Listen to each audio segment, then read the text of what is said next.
I will focus on strategies to teach Unit 1 standards, SSEF1, the types of resources, and SSEF6, the PPC.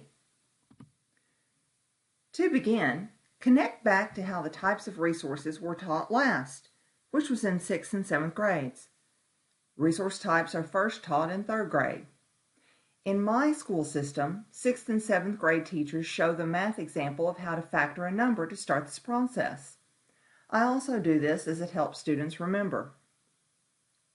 Then I tell students that we will factor a product just like we factored a number to analyze how it was made. I ask someone what their favorite store-bought chocolate chip cookie is, and we use that as an example. I ask students to brainstorm all the things that go into production. I say things because other prompts such as raw materials, intermediate goods, etc. narrow the inquiry. This is perfect for a think, pair, share done with small groups of 4 or 5. After about 5 minutes, have them report and record their answers on the board. Next, ask students if some of these items can be categorized into types. Guide them into categorizing the items into the 4 categories of land, labor, capital, and entrepreneurs. Provide definitions of each type and help students to distinguish between land and capital. Remind students that capital goods are tools that can be used more than one time. That is, they're not used up in the production process. Land resources come from the land, are sometimes called gifts of nature, and are used up in the production process. Labor are the workers, and entrepreneurs are the ones who assemble all the other factors of production, also known as resources or inputs, into the final good or service in hopes of making a profit. Students think money is a resource. It can be used to purchase resources, but cannot make anything by itself besides paper toys or fuel for fires. I hold up a dollar bill and ask students what it can make to prove this point. Sometimes I even hand the dollar to a student and ask them what they can make of it. After some discussion, I state that money is not a resource. Differences between resources and products depends on who is buying them. Be clear here. I use examples from my own life. I bought a tile saw and tiled my bathroom. What is the tile saw? A final good because it was bought by a consumer for their own use. If I open my own business and tile bathrooms for a living, then what is the tile saw? A capital good because it is now a tool bought by a business and used in the production of a service for consumers. Here are several practice problems to assist you in developing your own to increase student understanding. Pictures and video clips aid greatly with this process. Each problem is followed by the answer with an explanation. I recommend modeling how to solve these and future graphing problems too. For example, show the problem, wait 30 seconds, ask students what they think it is, and then model by thinking out loud to solve it. In this case, identify as a product or resource.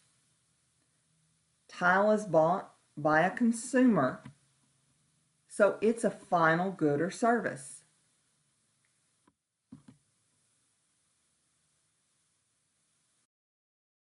The wrecker is used to provide towing services to consumers.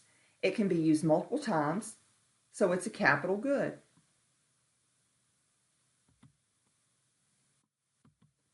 The wire is an intermediate good because the electrician buys it to use for consumers. He does not make it himself. Because it is used up in the production process, it is classified as a land resource. Once this piece of wire is used, it's not going to be used again. The baker's chocolate is also an intermediate good because the baker buys it to use for consumers. Again, it is a land resource because once chocolate is put into cookies, it is used up. There is no reuse. No mama birds here. Sorry if it's a bit disgusting. Planting the tree was done for her by Pike's Nursery, and she's a consumer, so this is a service.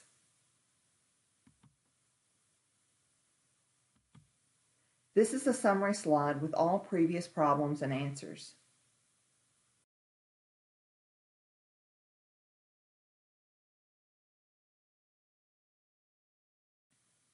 Questions 6 through 10 provide more practice using a local bakery's chocolate chip cookies. Here are the answers. Item 10 is a key question which will be very important when developing later concepts. Explain depreciation is a loss of value due to wear and tear or obsolescence of machinery. Here is a last check for student knowledge. This is how I end this lesson, making sure students understand the differences in the types of resources. Having a great foundation for future knowledge will simplify teaching gross domestic product and fiscal policy later.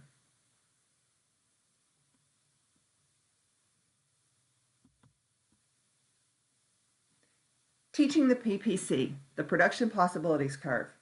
At this time, I have students elect a class president. We review a bit of government structures as they inevitably ask what powers the class president will have. I explain that I am a benevolent dictator.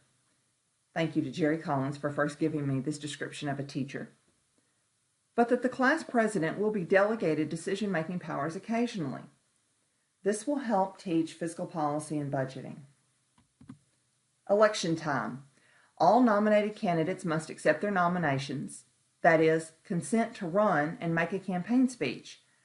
I use parliamentary procedure throughout the class whenever appropriate, so students will better understand governance in the future when they choose to get involved in politics, zoning issues, for example.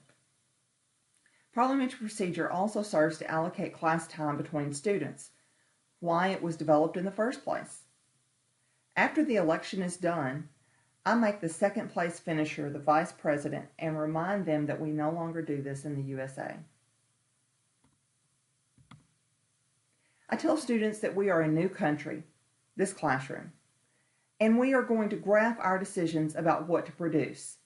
I draw the PPC on the board, and I explain that this, indicate any dot on this curve, is the maximum we can produce if we are using all of our resources at 100% efficiency. As such, the title of our PPC is Classroom PPC, or the president can name the country. Tell students that all graphs must be titled and all axes and curves labeled. Any dot on the PPC is a choice we can make and represents the maximum possible production of our country. Hence, the Production Possibilities Curve. I tell the new class president they can choose between national security or food, or somewhere in between. I indicate their choice as point A on the graph. Then I show students how to properly read the graph to find out how much of each good or service is being produced. I ...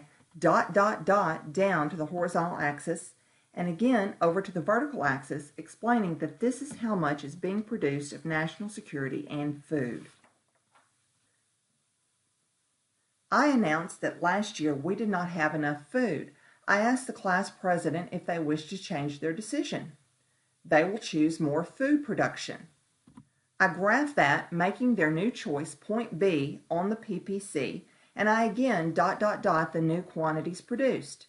I use a different color marker for this to make the new quantities stand out from the previous ones.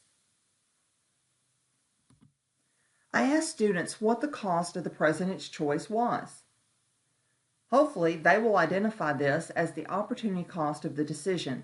If not, state that. Remind them that nothing is free. They should indicate that some amount of national security was given up.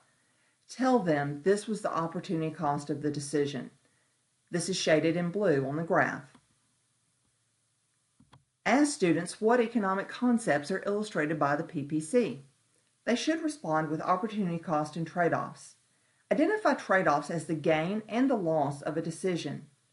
So the trade-off from A to B is more food and less national security.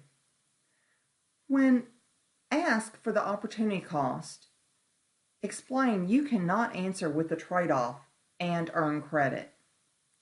I also define PPC again at this point, making sure that all questions are answered before progressing to shifting the PPC.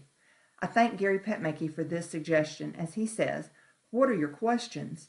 instead of "any questions." Now, I tell students that the human capital in our country increased, Everyone in our country, the classroom, is now better educated. Does the old PPC represent our new maximum of production?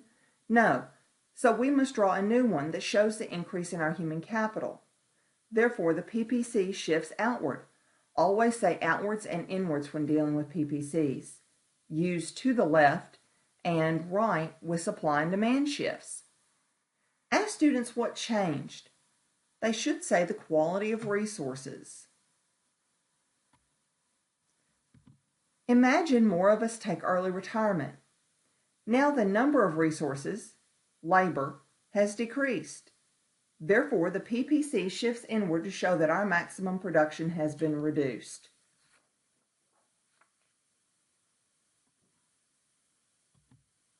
What if several of our workers get the flu and miss a week of work? Does our maximum change?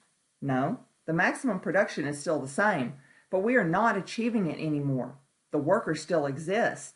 They are not in use at 100% efficiency because they are home sick. This is a great time to make the point of don't come to school sick and share the wealth, because your decision will affect others. Externalities. How do you show sick workers, that is inefficient use of resources, on the PPC? Place a dot inside the curve to show our current level of production at less than our maximum.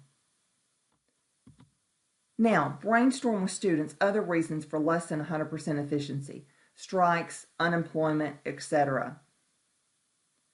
Usually, someone says natural disasters. Explain that if the number or quality of resources changes, we have to shift the PPC to show the change in number or quality of resources. Only if the resources exist but aren't in use at 100% efficiency will there be a dot inside. For your knowledge, PPCs have different shapes because of how substitutable resources are between the goods and services on the axes. For example, if the resources used to produce volleyballs are perfectly substitutable, that is, they can be swapped between soccer balls and volleyballs, the PPC will be a straight line indicating that the opportunity cost does not increase. It is a constant cost PPC because as production of one good is increased, the same amount of the other is always given up.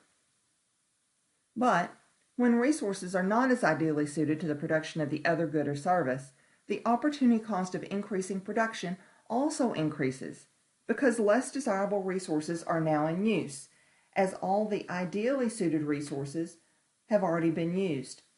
For example, when producing food, arable, fertile land is desired with access to irrigation.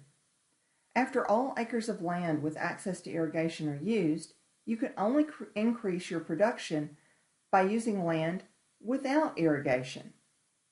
This causes the opportunity cost to increase. Thus, the increasing cost PPC must bow out to show the increasing opportunity cost. Here are the sources. Enjoy and have fun teaching resources and PPCs. Thank you.